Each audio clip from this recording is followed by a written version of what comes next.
The world is facing a global crisis, one that is spreading human suffering, affecting the global economy and upending people's lives. On December 31, 2019, the World Health Organization was alerted to a cluster of pneumonia patients in Wuhan City, Hubei province of China. Chinese authorities confirmed that they identified a novel coronavirus or COVID-19. The first three cases were recorded in the Philippines on January 2020 with confirmed travel history to Wuhan City and China. Today, the DOH is confirming that a 38-year-old female Chinese patient under investigation, or PUI, is positive for the novel coronavirus 2019-nCoV after her lab results arrived today from the Victorian Infectious Disease Reference Laboratory in Melbourne, Australia.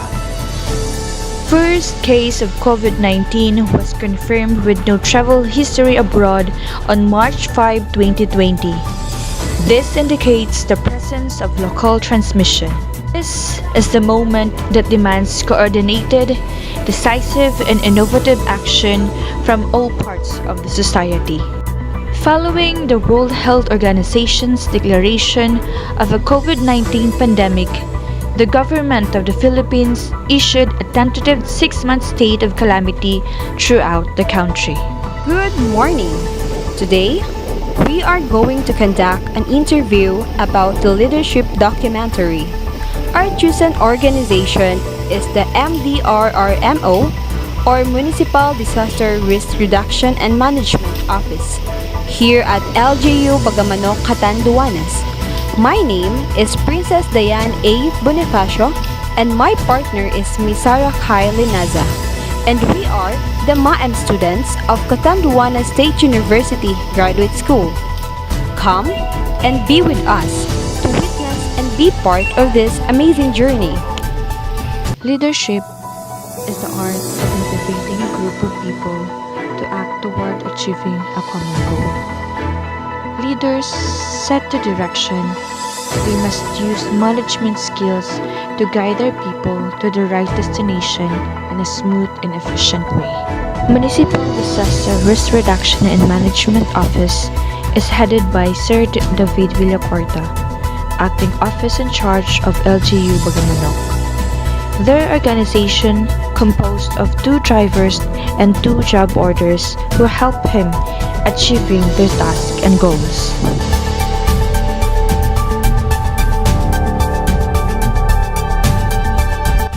As a designated officer in charge sa Municipal Disaster Risk Reduction Management Office of this office, every time there is an emergency meeting being called, I automatically dispense all other works.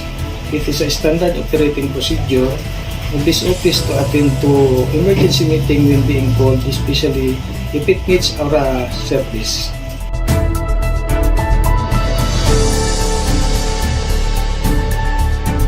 Oftentimes, we normally use our very high frequency handheld bridge, especially to those barangays who has no signal in mobile phone. But before pandemic happened, our office made a chat group for the barangay kapitan as an alternative means of communication that serves as our linkages to them.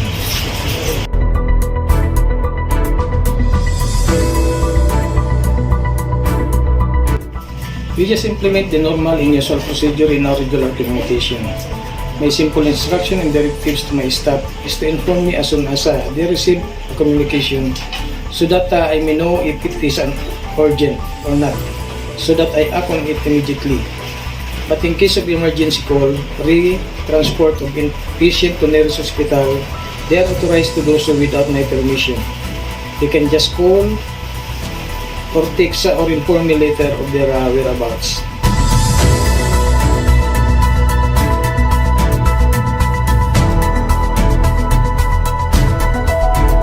During the meeting of the local interagency task force for emerging infectious diseases, we suggested to them the mechanics to be implemented on the incoming locally stranded individuals, the LSI and all po ng barangays have agreed to our proposition to it.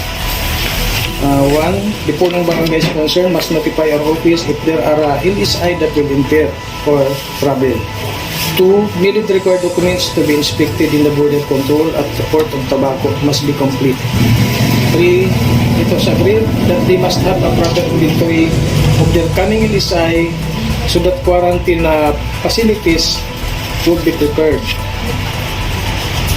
We have laid down this mechanics so that we will have an idea of how many vehicles are we going to utilize, plus the manpower that we are going to provide based on the inventory of incoming LSI which the punong barangays has given to our office.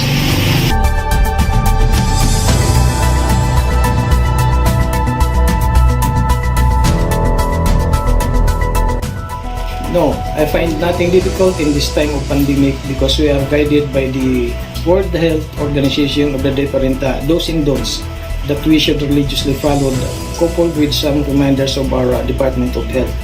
And above all, we always think of God first before we will engage in our daily routine.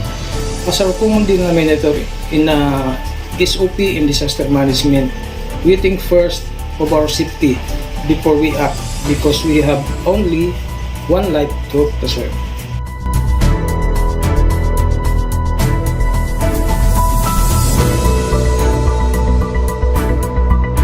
I can say that our office has contributed too much on fixing of our LSI and returning overseas Filipino, especially if it is already a second trip at night when we have to leave San Andres Port at 6 p.m.